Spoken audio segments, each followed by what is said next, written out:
so wo a wo fe na wo unu bi da onyi ye no so edininya yes oba me hono ye ko ma me no ku bisa ma me no say yes e no kore o ka bi chene so ompa ne ma me cho ene ye a ne mama no afia no waware a watimi yawo na enye fertility problem say ya medical that's what worry wan ko ba bia no nyeme o wale wan ko hospital wan ko ba bia no nyeme eno me yadwuma anu adi nchini di mako no ehira isa adome enti no say o train say enu mi a eni nyina so e wo nyina so because bia wa yo maame a de ahyem aya ne ya enu tino no so akasa ade na enna edome pa because of the wo call esa ne de yeso ntino edome eno nipa bia wo bo maame abusua no abo papa nton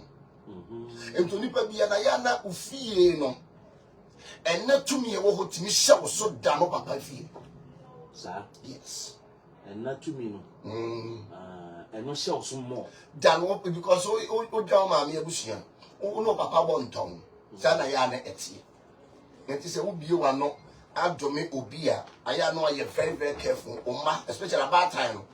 o wa kuya no de bra mo be bread de ensimu yi obate mo ne ba ya de kakra bi pe no asati bo ni man bia a che no wo ma na wo so mo be bre no o mo be bre no o mere wa gbo mo no so be bre because ma anya yi asini ntimi hwa mi ye yi an mi bro bi abi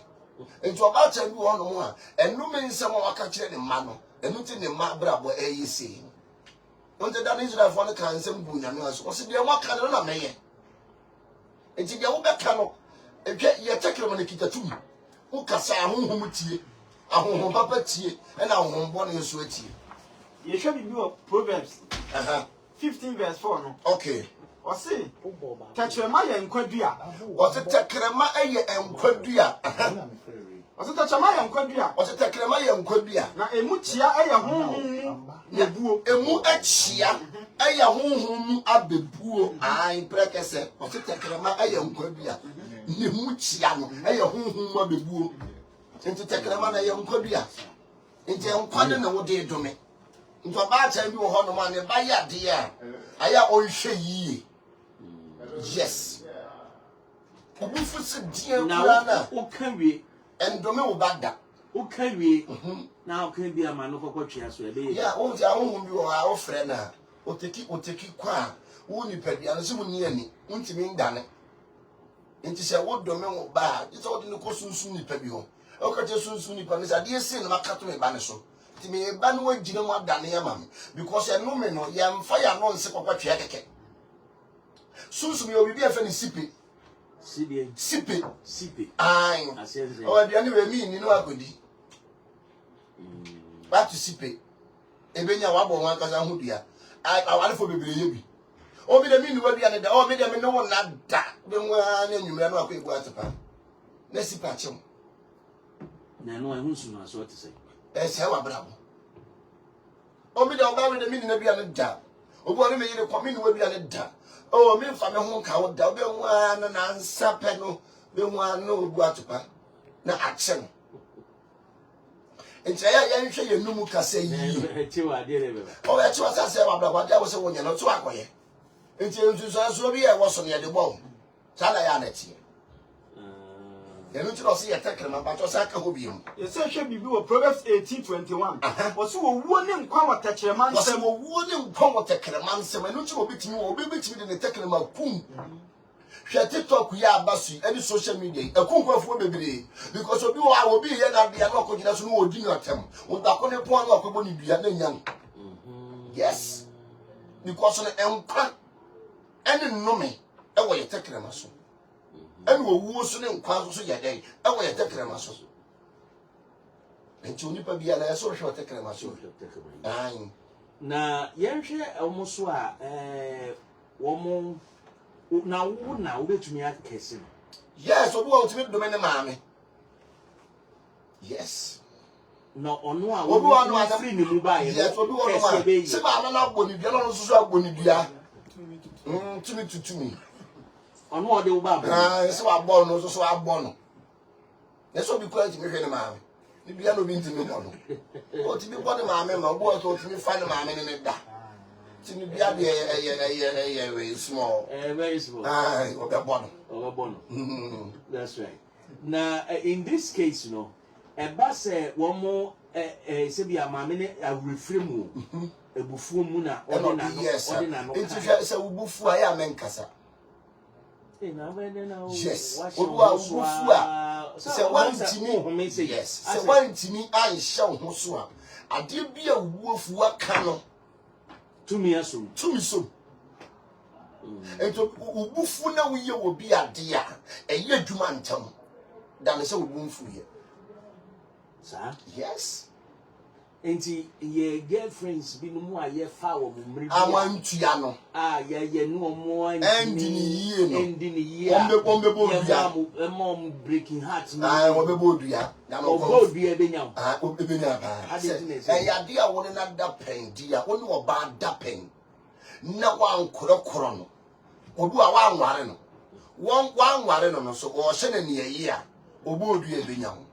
and the Bible come back also because that baba one and then one no ho ade a won tell sika emfa so all the no call yes I can wash your two nibi unihwe bi ene no so korokoro no because remember be brother na kwasampa fo gina ma so e ma kita tumi yo e ma kita power so yes here wo ba kita tumi ahunhum mu no e ma kwampo ye powerful than me. Yes, I have respect for my man. Omo ye dey class ni me ba. Enti na home, enti oba die. Oko hwe nyame a ushi oba ono no. Oko hwe bonsam a ushi oba ono no. Hwe to obi bi okita tu oba ne bre na se. Samson ho ne bre na se. Ayo oba. Enti oba die. Obi mo oba woro no ho kire wa. Na akoma tie si so. Bi o so ho popo che. Na oba bi sorry. Into oba die okitatumi sir na ma ka bibia to be baso na me maba afeli I've come back to my senses. I say asema me kan ye die man kan ye bia man kan ya quickly no yeah na metumi aye to what do me eni hu kwan sa de kire so de Bible say maye ma abufuo at yabufuo so no and so obodua na de eche so a ahonhom nyina take place eso akofale ayi case wo court akofale awie beli no the sermon so ne kodeda so the asia enti reverse enyi enti na eso pesunsu ni tabi na o kire how to reverse it back. Yes, that is it. May den ehu se asem a me ma me ka to me so some years ago. Me papa ka to me so some years ago. Ana se me nua bi a me ye na de e ka ene na ye me abra me brenya me den hu. So obaka se wo de wo bebre pa wo biase. Na wo nso bi mu ma ne ye. Ampa so nyinya no wo bre. Oda ne kwasampani. Wo nso bi bia ma ne ye. Enti so get back to senses and near ma na ma me ka kire. Obi on kai so yes and obi also a misi ni ebia ne ma me nwia ko abijan baaye eni ayi efe ne say agege yi akwa esere no onu so betira ma obi asa agege na me ko no so no ohu be famu bi what you see em obi ani ma me ni ma me nwia bi ko agege e baaye wan fa we ama ti da bia no o se ni wo fie ho ana bia deportation a wo mo ye wa America na di bia ba ne wo fe no boga krantia boga wo yuo boga wo twe obebo obi a to body a wo so wo be ka oh said ye me fam no wo so be fam so yes ye Ghana baby say ye me fam no wo so be fam say bi wo yi ne ya wo ne dia ye den e dia ma okay say na ya net nti ye tekere ma ne dia kita tumi ekita power ekita authority and obi won ma na no oboro o ka asem ana honhom asom obodua na ya dwuma especially obi okita honhom fin de won do ka asem to so a 3 weeks ma o ka so be ku yan de ya de wo na won say akoinsafo bi so wo mandema areas ko oburo no ko ka no be bru yaku almost no bi abona ka ya dwuma because akoinsafo ensamaifo sasa na yusu atofo omo ma bi o gasese no car accident omo mu use akorensafo e de ye adwuma nti okwa nsa ni de okoka na obeburu nu yakum apitechi na wo no na no na de begu fa na bo nua nti se nkurofo no ma no woboro e ni bebire ya bayifo bebire mimi ni mo kwa nsa ni bi edwa na do ya bayifo hene na so wiya wa buru se sensinam wonnim no koka no gina yie ndi bebire anu woboro anti daytime no be hu no so ye useless anumira no do night time or ye king ye koto no king of the night so you have to be careful. Yes. Yeah, most of the things they say no so ebemu because you are some ya home na possess omo yes ade nti kwa nsani bi o betimi so be kan ade bi e koso wa brabo ma kire obedi say no bi a wanum sa no aso se me honkom yes what can say no kore da kire bebire e de sasa ele ye djuma bebire ya atofo sasa wura on by force obu a oyo tofo wewu no onko dada ohia obi aye dan asim so ohia body bi dia ye djuma na onko makuru akoro nsafu ya na na man sa de ba because me hie bi da o ka say ahe a wo be se wo pe menko me pe wasem ba menko say ni ampanso manko no me ti say bad news yes enti wo mo no mo wani bebie so ya baif nti se bi ani amisia no e beifo no obu a yo baifo e bi a wodo wo bit ma asha nkom sa omo ye da enye nne no mo ye sa de no mo ye da I see nti wo ko kana obeburu nua be wo si apetisi honhom no apetisi gongo honhom no wato bi ama oba obi a wo tie esisi a ebi a one ne ma menya ntawantawa bi anane papa anane nua panyin bi na oka simbi to no so a oka se o free ho enye adwuma enye sei enso ene wo hu sa ye adwuma no se ba se wo pese wo dane na onye den o ba ne se wo pese wo dane na wo afidie yi wo no ntimi nsane wo ho ayi so ope obi ni wo sane fidie ni mam because wo afidie yi wo no enya de abeti masa na wo ho da o se bia obekwa asore no akwa break it anu de enko break sa break rules no aso for na ya no mo da dai like I say break my two my jew prokoto prakata say before buy no enya de eye dwuma sa no ade ye sunsun no ye mfam paibo mereki ye nani break and paibo timi ade nyina enya ne manyina ne paibo timi point of correction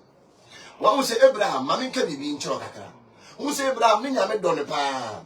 nyame so no wotumi pa but Abraham apamo no nyame anka se won ko watwam who can Genesis 15 nyame kire ne ma Abraham famra ansa no yi na fi ni papa pam nyame kire Gideon ne ma onu nyankopon no a to bi nyina ho ne break yes Abraham free papa free onu nyankopon no wanka se ma break Abraham ko matu majew na ka wo sofo ne bra na bia wona ye nan no so watu ade obi oh sorry nine obutu biso obutu etu oso ebu atepa no aji obi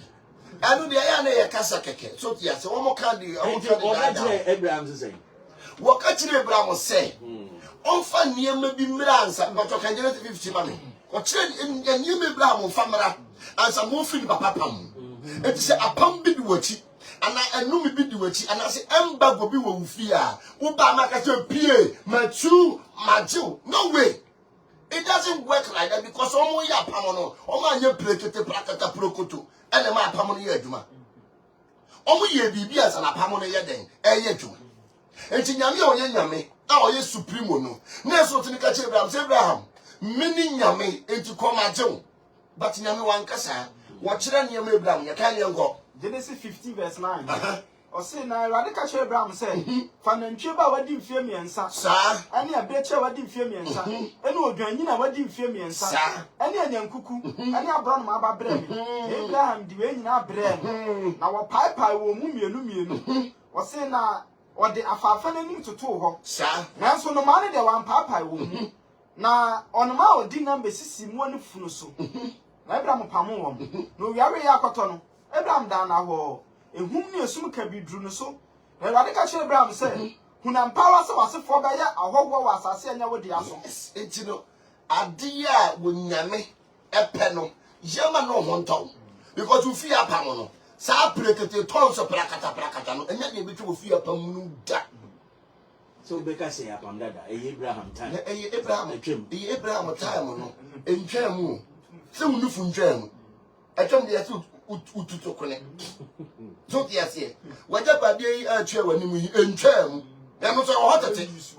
titi mremo na yusu a ya du so mu ede ye niema enu ntwam atwam de onba ko no ontuntu fom eja ba de ne mienu twa ba akwa na ba ko be yaduma sa yaduma warrior odumuja sa mama ka pam dada na pam fo ni nyina ba bo ni nyina emom nyina bom so ti ase o se no tekra ma ni nyina anya dia ba ko na dia tu ba ko afim so ti ase o ti bi tu ba ko film oni ba du fukura mpo no onum hakaka no onum hakaka omunum ba ko nko a onum hakaka Zemo. Enti warrior brother ne de no wa ha say asem a ye hwe ene say obi aka asem ato so a obefa no tra sakwa no ensemi wo ha ye ka memfa no tra sakwa memfa no tra sakwa hu ano da bitumi ka sa chi obi obebre hu ano da woni ade aye mi kase nkodruma sum nto da eno say ye no me Odifo yehwe bibi o Genesis 27 verse 38 no. Osana eso aka kire na eja se. Meje nti nshira ba kopa na wo. Wose meje nshira ba kopa na wo. Shira me nso, wose shira me nso. Na Isaac bua se no se titi miri mu no na adifo no mo ka no kore. But ene no sunsun fo no mo ka no kore. Ade ne ye giri obeto se ye white. Yes. Because no eja wo shira ba. Ene ka say e ya no keke. Enka ni na beji a. Kameso ma sira ni bi but o ka chete bia ka manum no eye nome enti se wo sira wi a enome pe ne ka because enkwa eni owu no wo tetere ma no so ti we yusu enkwa na wi awie enti aka owu no thank you se ni ye ko so yes right enti we oye odifo trufu bi anase bi a ko be ka so bra na me say me so kom bra ebi wo ebi wo bra akakra na nga bibi obeka bi asan no aye no me enti se wo yodifo na wo shira wi aka wanu tum wo yodifo na wo shira wi aka wanu tum ko de aka wanum no eye no me obeka so akala aso ade bra fa kwensa aka no bra na me fama no ko fio kaka so yes kan yanko oso aka che na eja se nshira ba kopa na wo oso nshira ba kopa na wo shira me nso meja oso shira me nso meja na eso ma ni susu ye na Isaac bua se ne se hwe aka no me won kranta so na wonam betena asase so won kranta so na wonam betena asase so obesum nua no obesum nua Jacob na nso beba so beba modi akentene wo ho a se wo bekente wo ho nti obi dome wo na wo sore saa no me no so ka se wonji ntum no beba ba bia fa eno me ne be firi wachi se bushegu a ya dome wo abushegu wo mo bodwaman pa eye no me e wo fie Efrititi o ma bo sa abesi ne emiro nyina eko obi antumi mbreki tabushegu ase nku a so ti ase tabushegu asa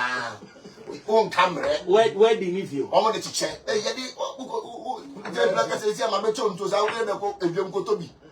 ya be cho obi tabushegu omo de chiche ena se wo be nyame mu a na wo busua bi wo apam mu a wo di wura nyame mu ensisai yeah be enter say we you who feel apam ni apam ye ntwe babo no so waji ni yeah be waji or there be wanji no fiefo because me ti we bia ni fie ni bi hyi bi ya me be da onye no oti e bia na wo ni fie ni bi hyi ya me be da age no onje no so ti ase me ti e bia ni fie ni bi ko ba ko ya me be da age no wanje no na me age wenti wo beje wa be je da bi wo suru bua do bua no enti sa wo bua wo na me bua wo wo si wa odumi iso no wo se wo kentie wo ho a enkonua nti se wo busua mu anya na wo kentie wo ho a na wo sori a eno me no ebe da ni nhira nti wo hwe busua bi mu kra wo nse enye de ba ya efa adi ye won krofo bi wo ho a omadi yie so ti ase omadi say o sorry kente so dia kente no njabe ye nna wa busua ni mu no ne nsanko aka obeka se ya amade o pe na ye nhira o pe ne wa brochire ye de ye sampas adentia because wa kente no ho ne wo use wa you on ne mafi sa ade ni because ye wa busua no me abusua bi wa ya to me wo entu ko wa de fi ho ma wo be da no ko be nsani ai wa wo fi abonte no ya be nim papa bi okowale fie bi mu a enne wo shefom uhu na wo si just be manie ewi ase no no da nya petichi gongo na so okowale no nya petichi gongo ti nya fie bi a na e wale e fie bi wa okowale mo e bi na jo mo camera o e indomie form ani you fresh indomie you fresh and one e dey for nenka oba kama say e indomie na fa ni fi boni mu ne no ne di wachi a oba kokwa want to say ni ato you fresh 5 cd ya trophy obu a yogurt e to ne say ni e di amount etimi say obi tie yen warrior na asem a wa be biesu wahwe na brabo mu hu say bia na no me nsemi wo so because ne wode ne nsabe ken yes enye ye no opeso wo sorry kente no wa wo waso e wo kwetime break isa ye break da nye nne ne yes yes nchire nkanfo ne ho so wo ye nye nne ne yes ati break ye break o ba be hwem ana ya sem no obu anu oboa so yes no akọ di ni boni bi na yes abi ti no because last time they be by say come konfu akoda na boson den and aboson no edi nachi emema bi wa bro oni konfu ba oni konfu be ma oba ni konfu be ma akoda na boson den enti oba ye na yo so obre that you be odin say chance so de on continent me ba ye ko hwe mu no na ye sa me de won me na ba na sa me de su anim pampan o si aye no kore enti so oba ye ene wan ko hwe mu a no ada cheke enti wo odi fo so wani no waso said you obi ka se wo kire wo ba ko bisa eno ti ye bisa esi ye verify answer answer no ye tuje bi akwa ye tuje bi akwa sana ya netie uko hospital brana test ye your test ai lab ne nhwe ehwe de ye we bu anu oboa sana netie we dey yentumi mfa calls be baby a 2 be pe na ya warrior edin a number any ye at all senia wo problem is ana wachina wo be ye na wo betina se yeah wachina counseling day every Friday be am tina se from an past 6 to a year 2 o'clock and nyame ya doma wachina Saturday so ya fire all night 0556692445 hello yeah. Yeah, me too. We didn't maybe I got you.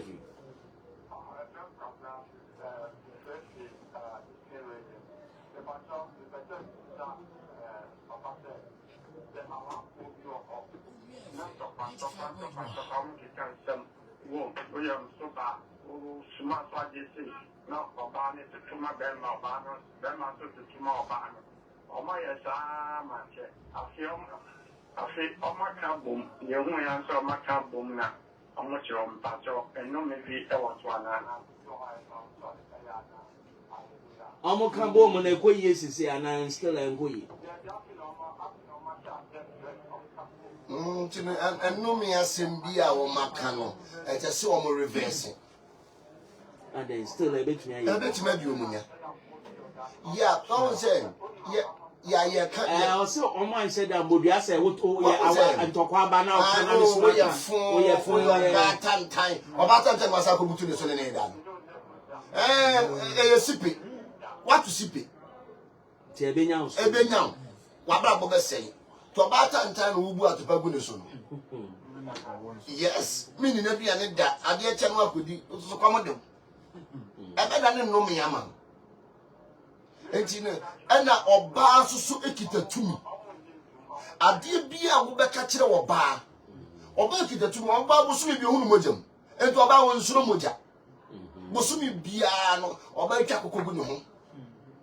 na obi suka se wo meja we no be me bia nwale wo meja wo be me bi de ne ho kan wa ne tebia nsole no ne ye eno wo ho eno so tumi ye oba timi kwa dwade ye ni kunu sa ye opa lock bi wo ho no wo de be bo na de ni so se pa no kasim se pregam eno ano no wo be ma no ensore age wo ba ne nko a hello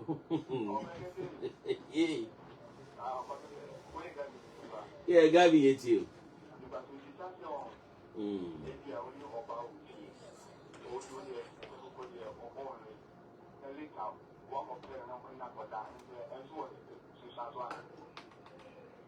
ni oba no ye obusuani ana woni ni tifie okay enyo nya obi na dia wo se wo mpe no eno ano so kware because ade bia be ka kire okra na okra ni som o me dia mi kiri saade we yo okra ni susu kiri ento so pe fi akoko eni ese wakwa wi fi akoko nti ni wanu aye o eno obi na aye so tiase ade a wo se wo mpe no afi wakware so tiase efi akwa so wo wi enche na asa tini na musa enjenasa if you are person who if you are quite yo warrior nti obi tie na o sama nim no person of friend na mo bwana na so ba so ya number na ese betimi afre warrior 0248 823 412 0248 412 sounds na betimi follow no all social media platform Warrior Prophet TV. Okay, all right. The warrior, you better was a papa, nyamisha for passing through.